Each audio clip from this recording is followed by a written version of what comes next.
Perché non ho certo come farlo in italiano. Se lo scoprirò, allora ve lo dirò, farò un altro tutorial.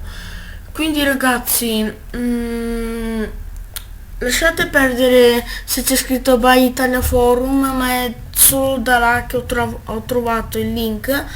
E anche scusate se sto facendo sempre meno video, ma sono occupato anche con le vacanze, perché ogni volta sono con il centro estivo, non so perché, non ci volevo andare, volevo dedicarmi a voi ma non riesco, quindi adesso pubblicherò meno video alla settimana, però poi non preoccupatevi che continuerò. Allora, intanto iniziamo, clicchiamo download 70.93 megabyte, non sarebbe niente. E vabbè, noi andiamo indietro, ok, e ci dovrebbe, dov'è adesso? Vabbè, ecco, The Escapist V1.0 by, sì,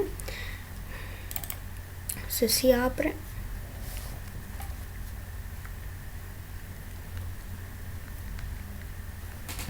Ok, vi dovrà apparire la cartella tutta di The Escapist, che adesso a me non si apre, ecco.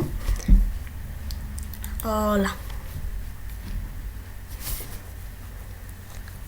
Vedete? Ok, si sta caricando. Ecco, ci saranno tutti questi file. Noi adesso per giocare basta solo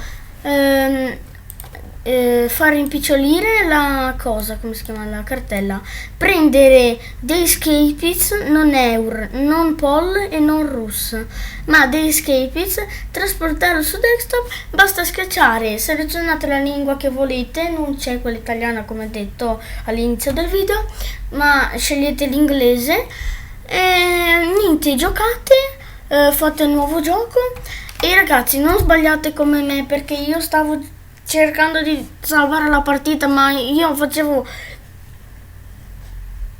load game, invece io dovevo dormire sul letto, quindi per salvare il gioco dovete andare a dormire sul letto, ok?